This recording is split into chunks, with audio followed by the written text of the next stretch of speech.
Tyler Medaglia, 2 down, 2 wins. Was feeling pretty good. Yeah, I felt great actually. Getting the whole shot was a huge benefit.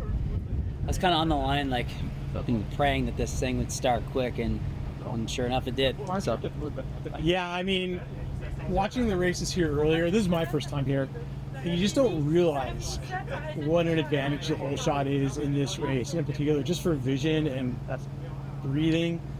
You know, Yeah. You got like easily like what 20, probably like close to like 40 minutes of clear track before you started catching the lappers and had to breathe that in. Yeah, it was nice. Like I could relax and just set the pace. You know, we go and take a look at the track on the bicycles, but when you hit it at pace, it's always different, and you kind of miss things and you forget things. So the first lap was nice because I had no dust, so I could really just pay attention to where I was going, and then start to click off laps and pick the pace up. So you built a lead like off that start by the Yamaha corner, so maybe like 4 minutes into the race. You already had 10-15 seconds. You were checking out fast. Loic came with you. I was really impressed with Loic in the first half of the race, certainly the first third of the race. He was on you pretty good. Was that giving you any stress, or were you just feeling comfortable up front?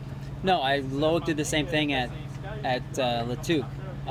So I know that he's got pace at least the first few laps for sure, and he had staying power. To me, honestly, I was just like, get that start, get into the lead, and then put some lap 2 and 3, just pick up the pace. And like the lap before my pit, I sprinted because I had the course dialed. I had like the really heavy whoops. I had a really good rhythm through it, and then I opened up a pretty good gap right before I pitted. And then we had a wicked pit stop this time, so it wasn't just a gong show. Yeah, I mean, you're claiming a 25-second pit stop. I wish I was here to verify that rumor. No, it was perfect. It was perfect. We've had a couple, we've got a good system. Just sometimes it's shaky, and it's half of my fault. Probably more than half of my fault. But we got the cap. My cap didn't fall off this time.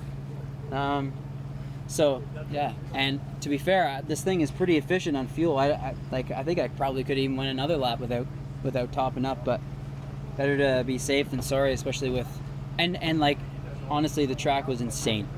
It was so square edge and gnarly, and I was like, I wanted gels, and I wanted a bottle, so I was like, the pit stop was like a good energy refresher. Yeah, with 2 or 3 laps to go, I was getting more over into a whoopier section of the track, and I was just like floored. It really did remind me of Wild Boar, the way those holes were coming in and the edges. Yeah, but Wild Boar is nice sugar sand the whole time. It's hot and like you can kind of come up short, and there's a few sections of roots, but this was there was curbs. You were hitting generators pretty well. Half of it was Wild Boar, and then the other half was just square edged, just insane holes, and you try to you do your best to try to skip over them, but you can't avoid every one of them. So you hit them, and it just stops your back wheel, and it's tough. I wish, I should have had a GoPro on or something just to give it some perspective. Sounds like really the only mishap of your race came late in the race. You came together with a lapper, I think. Well, it wasn't really a lapper. Well, there was two guys in front of me, and I got distracted because one of their bikes was puking coolant, and I smelt it for so long that I was almost thinking that it was my bike, and I was distracted, and I got up onto them in that really rocky, rooty section. I had a good line through it, and I just kind of got off. Like I said, I was distracted. I kind of went off line, lost the front, fell over, and when I picked the bike up, I kind of hit pretty hard in the back end. The bike almost turned backwards in the trail. I picked the bike up, got on, and then I felt liquid coming on all over my lap, and I was worried that because I crunched the radiator on this side pretty good, I was worried that it was coolant, and then I was like, maybe it was fuel, but it was my hose broke, so it was just the rest of my pack was just pouring all over, and then I was like, oh, okay. But at that point, I was it took I was done. So I cruised the last couple K and just Brought took it it home easy. safe. Yeah, because like I said, I was a bit distracted and I was kind of stressed about. I thought it was my bikes that stunk like coolant, so I'm just kind of shift up and chill. So in 2 weeks, we go to almost your home track, Gopher Dunes. Yeah, I mean, I've done a lot of riding at Gopher Dunes. Last year you were there for the back-to-back Off-Road Ontario rounds. Yep. I know you beat Alex on day one. I can't remember if he raced day two or not. He had bike problems day one, and then he raced day two, or I don't know. One or the other. One or the other, yeah. So, I mean, again, it's going to be another fast track. Not a traditional woodsy technical track. Yeah, but the wood section there is kind of like, it's boggy, like the water table's high in the bush, so if they get moisture, then, you know, it gets long, deep ruts, and the woods, and it's kind of hard packed in the woods. It's kind of deceiving. But who knows? I mean, they're going to have a wicked course. I think hopefully we go onto the big track or the GP track or whatever. Like you could have a huge event there. It's going to be pretty cool. I'm actually really looking forward to it.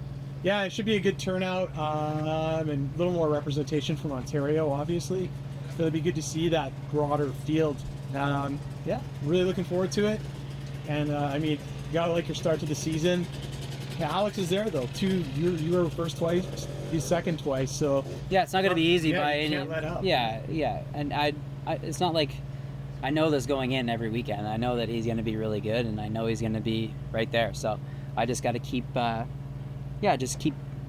you know, hitting the lines and riding like how I want to, and you know, just managing it, because there's so much that goes on in these 2.5 hour races. Like you got to manage your bike, your body. So yeah, I'm just I'm happy with how it's going. I just got to keep it up. Congratulations, man. Thank you. Not bad for a vet. Again. Our FMSQ coverage is brought to you by STP 1958, your one-stop shop for engines, clutches, engine rebuilds, and parts. Check them out on the web at stp1958.com or on social media at STP1958.